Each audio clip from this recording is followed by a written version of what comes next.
Hello everyone and welcome back to another DrAce video. Today we will be starting from pole position here in Catalonia for our Superbike 2024 Championship. We're on board the BMW M1000 RR. The sun is shining here in Catalonia, and ladies and gentlemen, we have a chance to go back-to-back victories. Well, I guess back-to-back with a further back after we dominated in Phillip Island in round 1. So here we go then, from the aforementioned pole position. The red lights go out pretty quickly in this game, so we must launch rather rapidly to ensure we take the whole shot. Nikola Bulaga there, right up in the inside actually, right in front of me as well, so I'm going to have to go a little bit wider upon the brakes and try and go the long way around into turn 1. And I tell you what, that worked absolutely to perfection. We were rapid here in the winter testing video I did a couple of weeks ago.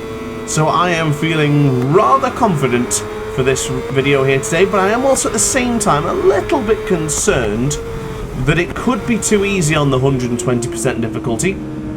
Of course, there is no further difficulty from that, so I'll have to just make do with whatever challenge they give me. Now, I am hoping for a challenge. I do love this circuit of Catalonia, I love the certain specific corners around this track, and I do love to chuck a move up on the inside or around the outside, but it looks like we might not have that privilege here in today's video. 0.7 of a second already clear from the chasing Ducatis.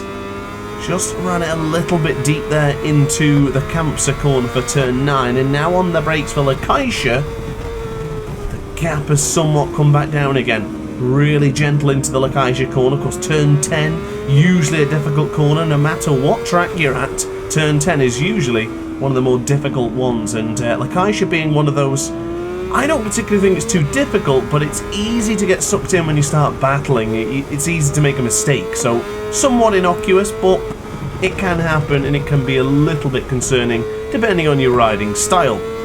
So now out of the final corner, we're charging, we're absolutely trucking along here. It's a second advantage to Nikola Bulaga in second. This might be a rather chilled out race for me, and if it is going to be too easy, then I guess I'm going to have to think of something for the Super Pole and Race 2 in videos which will be coming very, very soon. So right now, 1.2 clear from the Ducati. Yeah, I guess it's time to chill then. I guess we'll focus on trying to improve the lap times then. Maybe if we drop the power down later on in the video.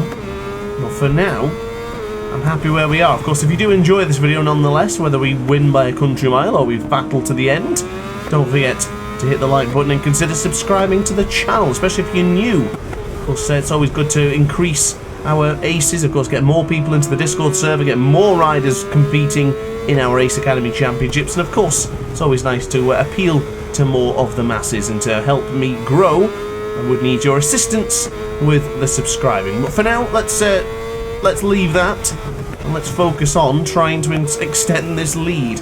We've almost found a full second on this lap. This is lap 2 here in Catalonia, and we're a chunk and a bit ahead of Bulaga. I am rather surprised at this actually. I didn't think it'd be this easy. Bulaga is 2 seconds behind. We're absolutely dominating with this BMW. It is terrific. Now, I am aware that Tyron 14's mod does make the BMW M1000 RR a little bit quicker, but I don't know if it's doing all that much just to really make it that much easier. At the top of my head, I don't remember how easy Catalonia was before I had the mod. I think it was always one of those easier tracks. Might be one of those on the calendar that you circle to say that, you know what, when we get to that one, I'm going to take the 62 points available. Could very well be the same thing here, especially on lap 3 that we're already 2 seconds clear. Now, for our championship contenders, you do have to look at the factory Ducatis. You do have to look at Alex Lowe's, who was very competitive in Phillip Island in round 1. And of course, teammate Top Rack Razgatlioglu down in 4th place. He'll not be happy with 4th. He'll be definitely trying to get up to the level of the 2 Ducatis behind me and try and steal a podium. But for the time being, there is a large gap from myself to Boulaga, and I think in turn, that will be a gap from Boulaga to his teammate Alvaro Bautista. So as we enter turn 10, for the third time of asking, the gap is 2.4. I would imagine it's about a second ahead of Boulaga, right? A second ahead of Bautista. It's close, and it's still not really indicative of what could happen yet. Still, of course, a lot of battling still yet to be done for the riders behind. But with a 0.4 of a second drop off in this one, we're still very much on top of it. And across the line, we are now setting another 1:40 lap time. We can go quicker than that. We can definitely go quicker, but I'm happy with it for now. It's doing enough to keep the advantage. So a lovely fast change direction into turn 2 there, from the Elf corner to 2 and now into turn 3.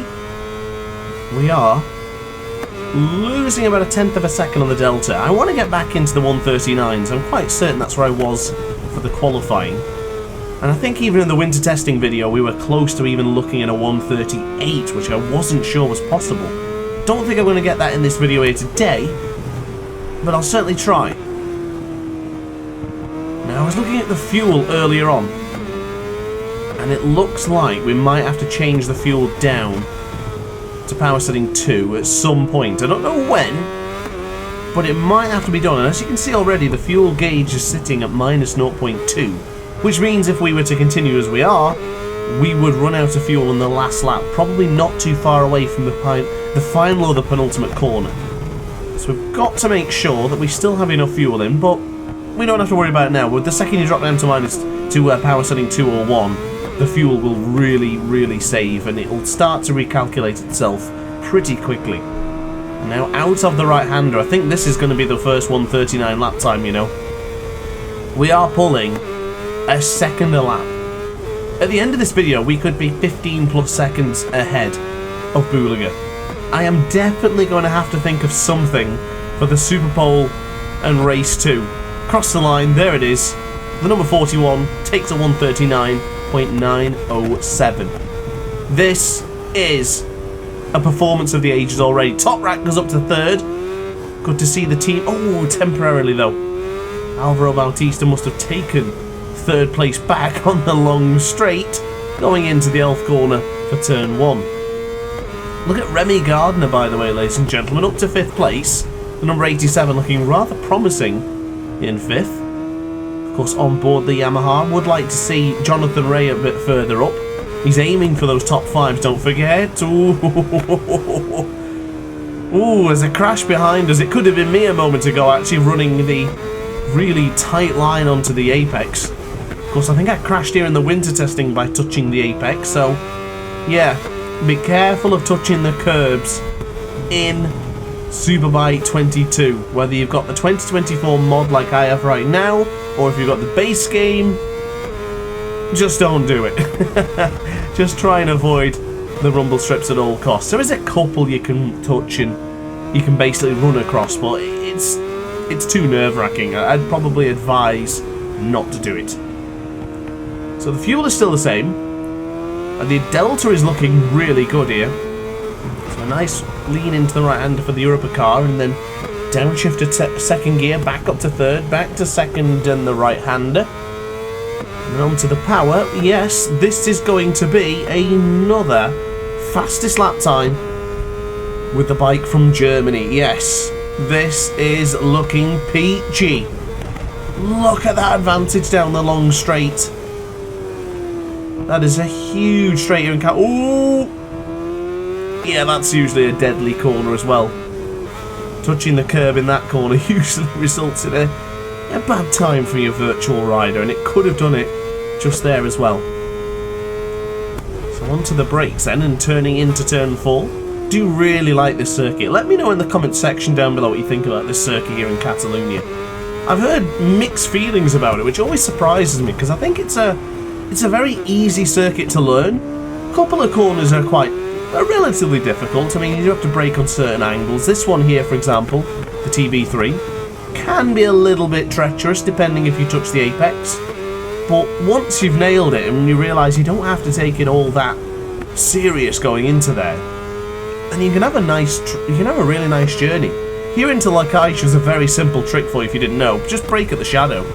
Brake really aggressively at the shadow and turn into the turn 10. It's a pretty easy corner to get right. So let me know in the comment section down below what you think of Catalunya and what do you think of Superbike 24 mod so far. And also if you've got any suggestions for me to keep this action close and competitive, let me know. But the one thing I will say, and I'll implore you to know this track is a little bit easier than the others. On the 120% difficulty in certain tracks like Aragon, Most, the AI are ridiculously fast. We might even see a difference in Assen. I think it's going to be very close in Assen. You've seen it in Phillip Island as well. It was a very closely contested, interesting race from race 1 to Superpole to race 2. I've just lost the front! I've just lost the front! Oh my god! I can't believe that. What's the gap? The gap is 0.2 of a second. Booliga might get past here. I can't believe that. Whether it's that early morning woes. I've only woken up like an hour ago. I think my voice is a little bit dry. And my humour is apparently... But I can't believe that. Oh, Booliga goes full send now. What a plonker. I got completely engrossed in the conversation there. My apologies. Halfway through and I've just binned it. Now my usual rule is that if it's a crash that's not too bad, like that one wasn't that bad, I was able to get back on the bike and continue. But if we have another off like that, I will have to end the video, because end of the day, you can't just keep respawning and getting back on the bike. Eventually the bike would have to say it's enough. But I got away with that, and I don't remember what the bike damage is like here in Superbike 22. I can't believe that. What a muppet. I lost 8 seconds.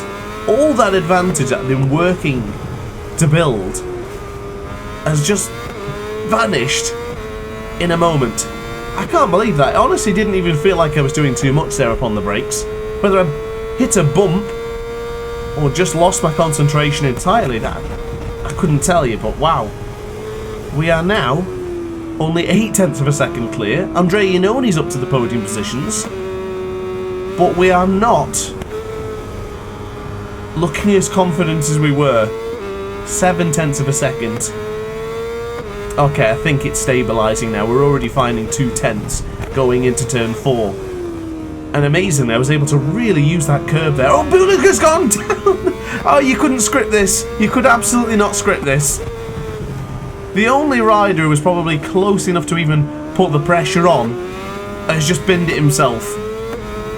We are full of crashes here.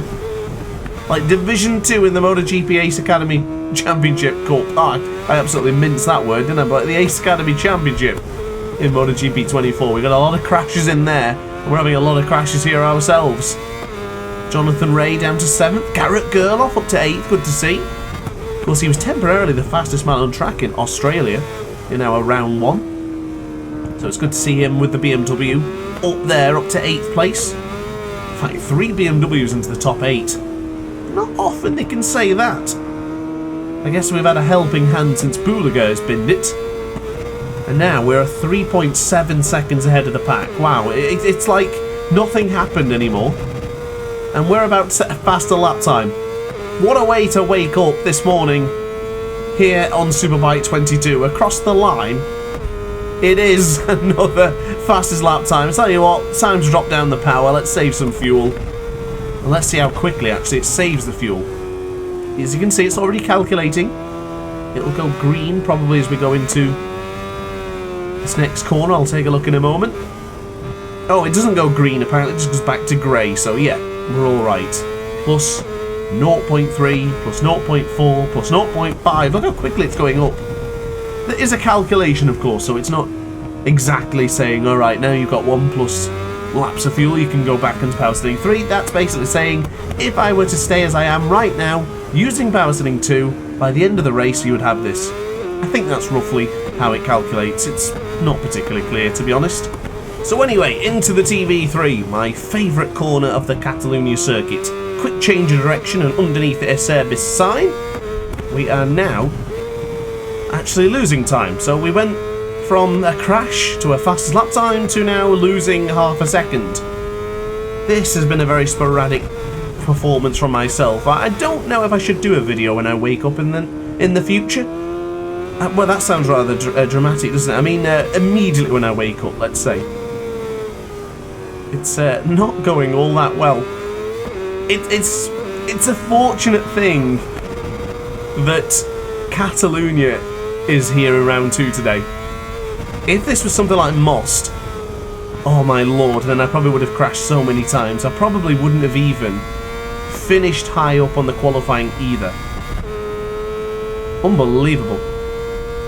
Yeah, I'm lucky today that the new calendar suits me a lot better.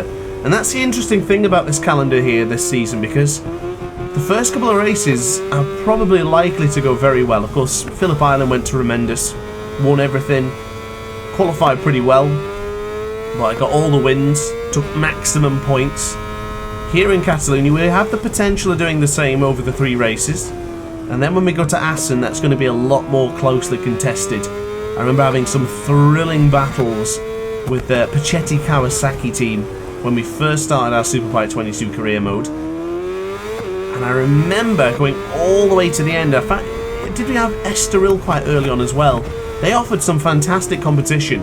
We were able to really bring on the power and get some extra points at the likes of Catalonia, possibly San Juan Villicon. I want to say that was an easy circuit as well, but I can't quite say for sure. Portimao in this game, if I remember right, isn't too bad. I just know that Most and Donington Park are ridiculously tough, and the same as Aragon. Now, Aragon was the first race in Superbike 22, and it was tremendously difficult in this game. The AI are absolutely rapid in that circuit. I remember Alvaro Bautista setting a second lap time quicker than Jackhammer's and Sacred Meerkat's lap times. It was ridiculous in Aragon. And across the line then, we do get back into the promised land, and that is improving lap times with a 139.6. And now we are beginning to just churn out the victory. Let's be careful into turn 3, which we will. Look at the front end though, it's still a little bit wobbly going into the right-hander. That SC1 tyre, especially on the right-hand side of the tyre, has lost a lot of grip. Surprisingly, doesn't feel too bad, but it's definitely noticeable on the right-hand side. I'm struggling to keep the bike in line. It's just sort of sliding away. Oh my lord, I've got to be careful. Alvaro Bautista's crashed. Bautista's gone down. We don't have a Factory Ducati in the top 3 anymore. They've gone. That is not helping their championship challenge, albeit it's only race 4, but you get the point. It's not good for them at this stage of the Superbike Championship. Garrett Gerloff's up to 6. We could have 3 BMWs into the top 5. To my knowledge, I don't think that's ever happened. That would be sensational.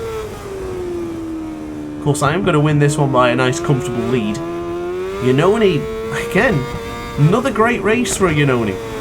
I think if Iannone didn't crash in race 1 of Phillip Island, he would be a lot closer in this championship. I think he's a little bit further behind, and he will be further behind after this one, of course. Because we are extending our championship lead by another 5 points, at the very least. And across the line, that is... oh, we bounced back into the 40s again. I was hoping we hadn't. Trying to stabilise this advantage with power setting 2. Well, surprisingly, power setting 2 and 3 don't really feel all that different. If anything, power setting 2 feels better within the corners. Bike doesn't seem to be bouncing as much. But with power setting 3, clearly that additional grunt of the M1000RR helps you to blast down the straight with incredible speed to pick up some extra tenths. Andre Iannone's now back into second. It was briefly a moment where Top Rack took over second, and yeah, that's Jonathan Ray who's just gone down. His weekend here in Catalonia has gone bad to worse. Still great opportunity nonetheless. I think he qualified relatively well. But in the race, he's just failed to go forwards. Remy Gardner's up to 4th place. That's good to see. Petrucci 5th. Now, to my knowledge, Petrucci has just re-signed with the Barney Spark Ducati team, which I think is fantastic. It's excellent for him. Got a really good team around him. But at the same time, I think Petrucci probably deserves a factory seat. Does he deserve it more than Alvaro Bautista? Does he deserve it more than Iannone? Does he deserve it more than a potential Jack Miller? That's a tough question. I guess we can discuss that in a future video perhaps, but for now, we are 8 seconds clear from the pack, and we're about to increase our speed and advantage and lap time to a 39.5. Marvellous. Well, I think this video has been rather interesting, to say the very least. It's been a different experience for me for getting up and then just trying out a video. Racing, commentating. It's interesting. Very interesting. I've had this little bit of a mishap, but the lap times are coming in thick and thin now. And yeah, we are looking rather promising. So guys, if you have enjoyed the video so far, big thank you for watching this much. I really appreciate that. Don't forget to like and subscribe. And yeah, I think for the last couple of laps I'm struggling for things to say, to be honest. Oh my lord, what's happened there? Michael Ruben Rinaldi, and I think it was Philip Ertl, have collided somewhere around turn 4. And Alex Lowes, who qualified pretty badly, is now up to 7th. That's an important recovery from Alex. That's at least a minimum of 4 positions gained just for crashes. Very interesting top 8, and I've just seen Taz McKenzie there in 8th place. That certainly makes me smile. Number 95 on the MIE Honda. Of course, a team with not much support. Certainly having a torrid time in real World Superbike. Talks of them potentially moving on as well, possibly changing sponsors or losing the team entirely. I hope that isn't the case, and I hope Taz still able to stay in World Superbike. But it's a difficult ask, isn't it, to be there on that bike. Across the line, we have begun to stabilise in the 139.5s. I think this is curtains. I would be incredibly surprised if Andrea Iannone is able to close me in now, or worse, we end up binning it. I can't see that happening now. I've had my little mishap. I've had the mistake. It won't happen again. Oh, very tight. Oh, my first track limit warning. Did I even get one of those in Phillip Island? To my knowledge, I don't think I did. That's the first time I've had a track limit warning in returning back to Superbike 22. I don't even remember if I have the penalties on strict or tolerant. It's just that you can't take...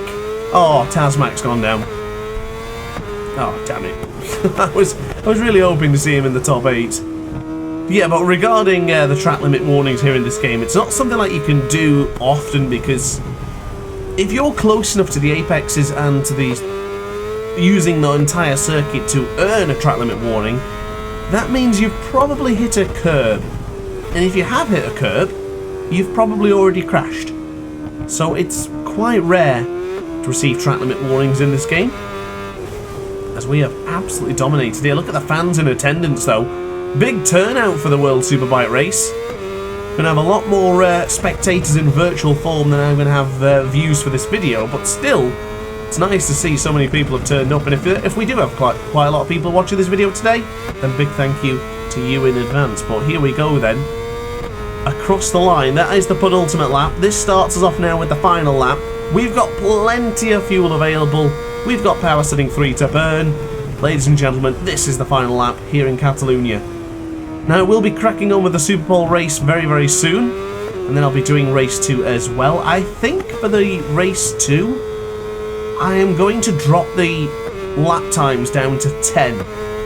I don't want to shorten the video, but I just think it could be a little bit closer in terms of action. I've got an idea which I've been pondering throughout this video.